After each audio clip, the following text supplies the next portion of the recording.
욥이 대답하여 이르되 오늘도 내게 반항하는 마음과 근심이 있나니 내가 받는 재앙이 탄식보다 무거움이다. 내가 어찌하면 하나님을 발견하고 그의 처소에 나아가랴. 어찌하면 그 앞에서 내가 호소하며 변론할 말을 내 입에 채우고 내게 대답하시는 말씀을 내가 알며 내게 이루시는 것을 내가 깨달으랴. 그가 큰 권능을 가지시고 나와 더불어 다투시겠느냐? 아니로다. 도리어 내 말을 들으시리라. 거기서는 정직한 자가 그와 변론할 수 있은즉 내가 심판자에게서 영원히 벗어나리라.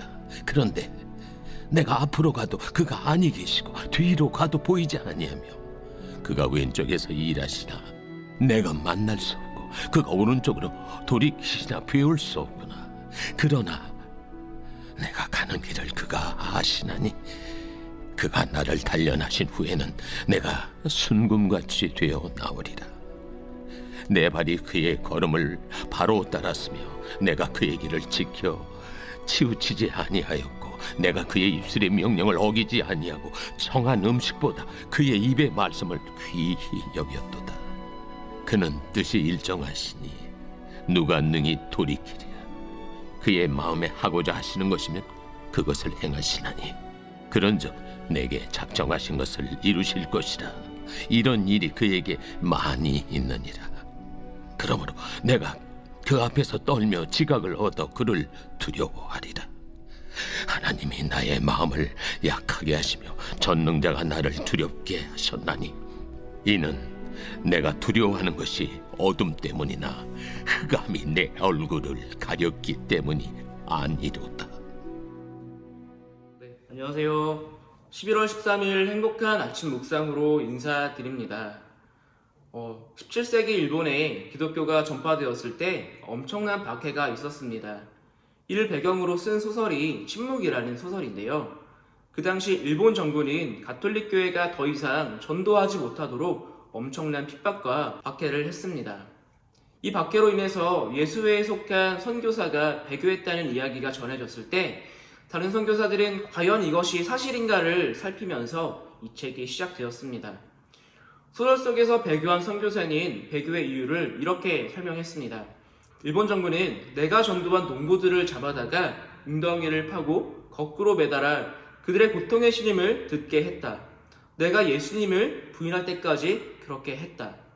죽어가는 농부들이 신음하는 소리를 들으면서 그 선교사는 하나님께 살려달라고 기도했지만 하나님은 아무것도 해주시지 않았습니다. 결국 하나님은 안 계시다고 생각해서 배교를 했다는 것이죠. 여러분, 이 선교사가 배교한 이유가 무엇입니까? 그것은 숨어 계신 하나님을 죽으신 하나님으로 오해했기 때문입니다. 우리가 겪는 어려움 가운데 하나님을 찾지만 찾을 수 없는 시간들이 있습니다. 그것은 하나님께서 숨어 계시기 때문인데요. 숨어 계신 하나님을 대할 때 우리는 좌절하거나 급기야 배교하게 되는데 이때 믿음의 사람이라면 오늘 욥과 같이 하나님을 향한 온전한 믿음을 선포할 수 있습니다. 오늘 말씀을 통해서 막막하고 답답한 상황이지만 그 가운데서 하나님을 향한 믿음을 가졌던 욥의 믿음을 살펴보기를 원합니다. 오늘 말씀은 욥과 친구들의 세 번째 담론입니다. 보통 세 번의 턴이 돌면은 친구들이 물러설 때도 되었지만 친구들은 절대 물러섬이 없이 욥을 향한 정죄가 더욱더 악화되고 이에 욥은 더 이상 견딜 수 없게 되는 것입니다. 이 세 번째 담론의 시작은 역시 엘리바스인데요. 그는 이 논쟁에서 욥을 향해서 이렇게 말했습니다. 욥, 이제 그만하고 하나님을 믿어보는 게 어때? 그러자 욥이 이에 대해서 이렇게 이야기합니다. 3절 말씀입니다. 내가 어찌하면 하나님을 발견하고 그의 처소에 나아가랴. 어찌하면 그 앞에서 내가 호소하며 변론할 말을 내 입에 채우고 내게 대답하시는 말씀을 내가 알며 내게 이르시는 것을 내가 깨달으랴. 욥은 지금 너무 답답합니다. 그에게 이 문제의 해결이 하나님밖에 없음을 알고 엘리바스의 말처럼 하나님을 의지하고 싶은데 그 하나님이 보이지 않습니다. 그가 하나님을 만나면은 6절의 고백처럼 하나님이 이 고난에서 풀어주실 것이라는 확실한 믿음이 있지만, 그러나 무엇이 문제입니까? 하나님이 보이지 않는 것이 문제입니다. 8절 말씀입니다. 그런데 내가 앞으로 가도 그가 아니 계시고 뒤로 가도 보이지 아니하며 그가 왼쪽에서 일하시나 내가 만날 수 없고 그가 오른쪽으로 돌이키시나 볼 수 없다. 무슨 말입니까? 하나님이 안 보인다라는 것입니다. 여기저기 둘러봐도 하나님이 없습니다. 하나님은 지금 철저히 침묵하고 계시고 오히려 계시지 않는 것처럼 보입니다. 여러분, 하나님은 지금 어디에 계실까요? 왜 하나님은 자녀의 아픔을 방관하실까요? 왜 하나님은 지금 침묵하실까요? 그 이유는 하나님의 선한 계획을 이루시기 위하기 때문입니다. 성경은 하나님의 숨으심에 대해서 많이 기록하고 있는데요. 마가복음 3장에 보면은 예수님께서 사람을 고치시고 귀신을 쫓아내시면서 자기를 드러내지 말라고 말씀하셨습니다. 다윗도 숨어 계신 하나님을 찾는 사람이었고요. 이사야 선지자도 이사야 45장에서 구원자이신 이스라엘의 하나님, 주께서는 참으로 숨어 계신 하나님이십니다 라고 고백하기도 했습니다. 그리고 대표적으로 하나님께서 숨으셨던 장면이 있는데요. 그것은 그의 아들이신 예수 그리스도가 십자가에 달릴 때 침묵하셨습니다. 예수님이 십자가에 달릴 때 하나님이 나타나셔서 아들을 구하셨다면 아마 예수님은 사셨을 것입니다. 그러나 사람들의 죄는 사함받지 못하게 되겠죠. 우리 죄를 십자가에서 씻을 수 없게 되는 것입니다. 하나님께서 그 순간 개입하셨다면 예수님은 사셨지만 예수님이 십자가에서 죽지 않으시면 하나님의 구속 역사는 이루어지지 않는 것입니다. 여러분, 하나님이 왜 침묵하실까요? 하나님께서 내 기도에 왜 응답하시지 않을까요? 그것은 하나님이 우리를 향한 구원을 이루시기 위해서 때로는 조용히 계신 것입니다. 그리고 하나님께서 계시지 않을 때 우리에게 놀라운 변화가 있는데요. 무슨 변화일까요? 그것은 믿음이 자라나는 변화가 있습니다. 지금 욥에게는 하나님이 보이지 않습니다. 그러나 그가 어떻게 고백하고 있는지 아십니까? 10절 말씀 읽어보겠습니다. 그러나 내가 가는 길을 그가 아시나니 그가 나를 단련하신 후에는 내가 순금같이 되어 나오리라.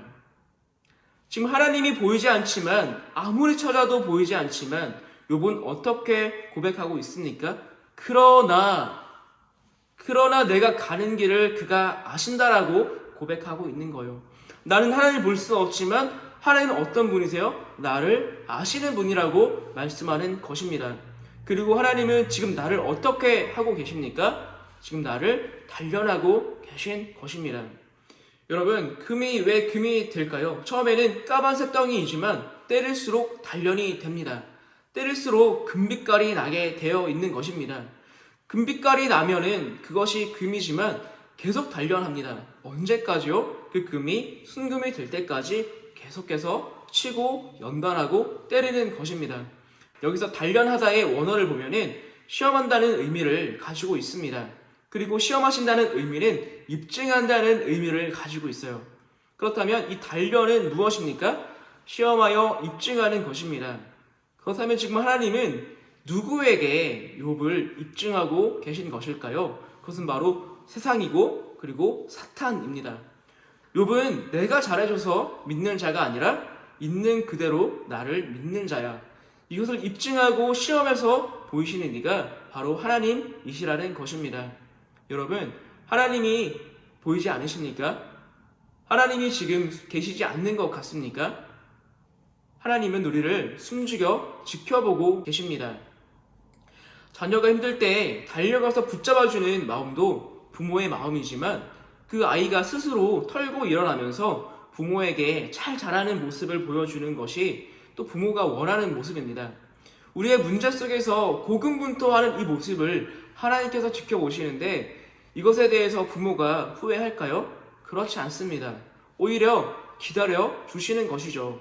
그리고 아이가 일어났을 때 그때 달려와서 안아주시면서 고생했다, 정말 고맙다, 잘했다고 해주시는 분이 바로 우리 하나님이십니다. 하나님은 자녀의 성장을 원하시는 것이죠. 제가 다시 한번 묻겠습니다. 여러분, 왜 하나님은 숨어 계실까요? 그것은 자녀를 사랑하시기 때문입니다. 바로 자녀를 지켜주고 싶으시기 때문입니다. 그리고 영원히 그 자녀와 함께하고 싶으시기 때문입니다. 그 하나님을 믿고 의지하는 우리 모두가 되기를 소망합니다. 내가 이해할 수 없는 하나님을 믿는 것, 그래서 여전히 오늘도 내 삶이 막막하고 어렵지만 그 모습마저 끝까지 사랑하며 바라보시는 하나님 앞에 하나님을 향한 변치 않는 모습으로 굳건히 서는 우리 모두가 되기를 소망합니다. 제가 기도하겠습니다. 사랑해 주님 감사합니다. 아버지 하나님, 많은 이들의 기도 속에 하나님이 응답하시지 않고 마치 하나님이 계시지 않는 것 같아서 내가 너무나 외롭고 쓸쓸한 그 상황 가운데 우리는 넘어지고 때로는 배교를 하기도 합니다. 그러나 아버지 하나님, 정말 믿음의 사람이라면 이 욥과 같이 고백할 줄 믿습니다. 그러나 그가 나를 아시나니 나를 단련하신 후에는 정금같이 되어 나오리라 라는 그 고백이 우리들의 고백이 되기를 소망합니다.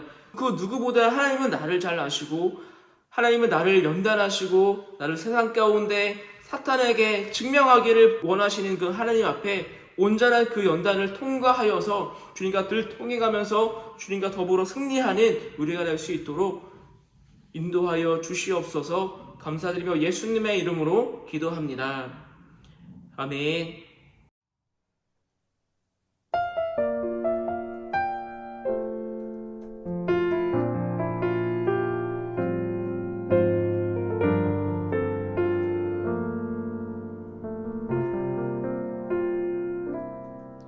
주가 보이신 생명의 길, 나 주님과 함께 상한 마음을 들이며 주님 앞에 나가네.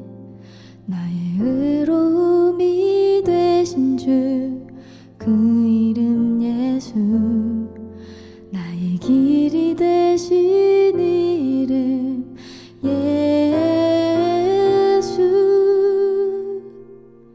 나의 길 오직 그가 아시나니, 나를 단련하신 후에 내가 정금같이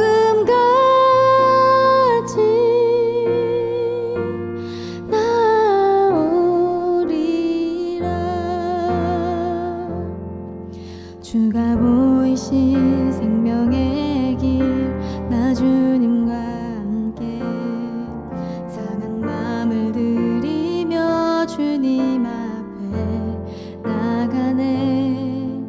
나의 의로움이 되신 주, 그 이름 예수, 나의 길이 되신 이름 예수. 나의 길 오직 그가 아시나니, 나를 단련하신 후에 내가 정금같이